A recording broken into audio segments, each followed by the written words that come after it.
पिताजी घरवा में तोरे, आए हैं मंदिरवा में तोरे, आए पिताजी घरवा में तोरे।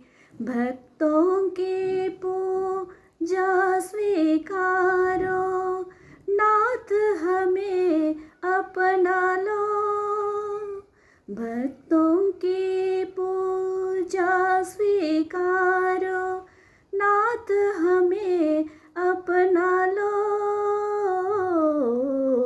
भक्तों की पूजा स्वीकारो, नाथ हमें अपना लो। भक्तों की पूजा स्वीकारो, नाथ हमें अपना लो। नयन झरे कदमों पर तोरे, नयन झरे कदमों पर तोरे, प्रभु जी हमें उबारो, उबारो। आए हैं मंदिरवा में तोरे, आए पिताजी घरवा में तोरे, आए हैं मंदिरवा में तोरे, आए पिताजी घरवा में तोरे। रोटी, कपड़ा और मकान, ये तीनों हर देश की विकट समस्या रही है। कई समस्याओं में बेरोजगारी एक बहुत बड़ी समस्या के रूप में पूरे देश को कैंसर की तरह जकड़ी हुई है। वर्तमान समय की यह सबसे बड़ी समस्या है। गरीबी, भूखमरी, अशिक्षा आदि इसी की देन है। हम सभी देखते हैं कि हमारे कस्बों में, शहरों में, नगरों में और चौकों में भी मज़दूरों को इंतज़ार करते हुए पाया जाता है, देखा जाता है। और हम उन्हें पाते हैं और देखते हैं कि इन्हें मज़दूरी पर लगाने वाले बहुत कम लोग होते हैं। कभी कभी तो उन्हें खाली हाथ लौट जाना पड़ता है। उनके घरों में खाने के लिए लाले पड़ते हैं। और इन्हीं सारी समस्याओं को देखते हुए आज हम पवित्र ग्रंथ के संत मत्ती के सुसमाचार अध्याय 20 पद संख्या 1 से 16 में मनन चिंतन करें, जहाँ एक ऐसे न्यायप्रिय और भूमिधर के बारे में सुनते हैं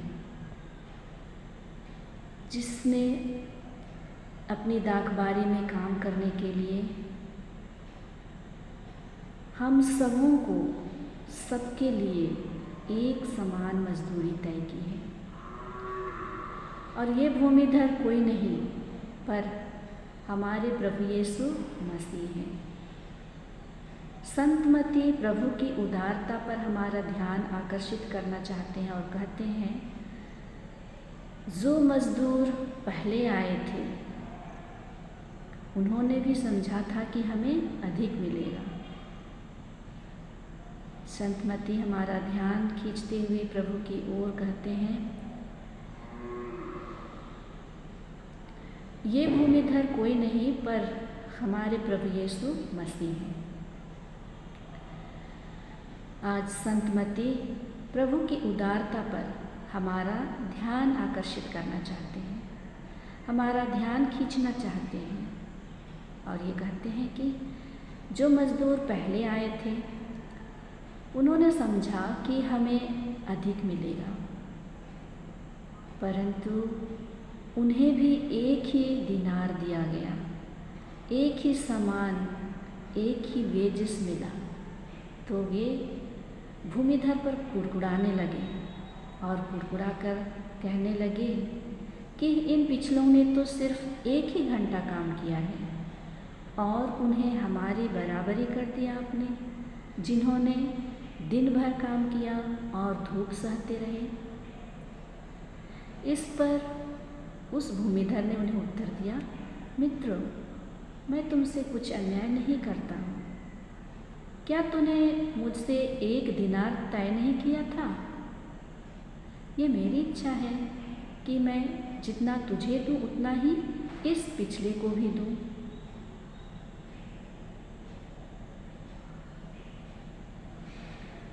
भले ही कुछ मजदूरों ने घंटों भर ही काम किया न हो। प्रिय भाई और बहनों, ईश्वर ऐसा ही एक न्यायप्रिय भूमिधर है जिसने सबको अपनी दाखभारी में काम करने के लिए बुलाया है। हम सबको उसने किसी को वर्षों पूर्व, किसी को कुछ ही समय पहले, किसी को बचपन में और किसी को बुढ़ापे पर बुलाया, पर सबके लिए स्वर्ग राज्य में एक समान पुरस्कार सुरक्षित है। स्वर्ग राज्य में अन्याय या पक्षपात नहीं होता है। जिसने भी ईश्वर की बुलाहट सुनकर उसके मार्ग पर उनकी शिक्षा और आज्ञा के मुताबिक चला है और चलते हैं, वे स्वर्ग राज्य के पुरस्कार से वंचित नहीं होंगे। कोई स्वर्ग राज्य में प्रवेश पहले करें या बाद में करें, दोनों को ईश्वर समान समादर, सम्मान व पुरस्कार देते हैं। वे किसी का पक्षपात या अवहेलना नहीं करते हैं। हम ईश्वर के मजदूर हैं। हम उनकी दाखबारी में निष्ठापूर्वक काम करने के लिए बुलाए गए हैं। जो भी बुलाए गए हैं, ईश्वर उन्हें अनंत जीवन के पुरस्कार से नवाजेगा। ईश्वर संतों और पश्चातापी पापियों को भी समान रूप से समादर पुरस्कार देते हैं। उनका पुरस्कार ज्येष्ठता व दीर्घ आयु के आधार पर नहीं होता। निष्ठावान सज्जन, वफादारी भक्तगण व पश्चातापी पापियों के प्रति भी ईश्वर की उदारता व दया समान है। यह संदेश आज हमारे लिए भी सार्थक है। क्या प्रभु हमारे साथ उदार नहीं है? हमें ज़िंदगी में जो कुछ मिला है, क्या हम उसके वास्तविक हकदार हैं? हम ईश्वर की उदारता व दया पर ईर्ष्या न करें, बल्कि चिंतन करें कि जो पिछले हैं वे अगले किए जाएंगे और जो अगले हैं वे पिछले किए जाएंगे।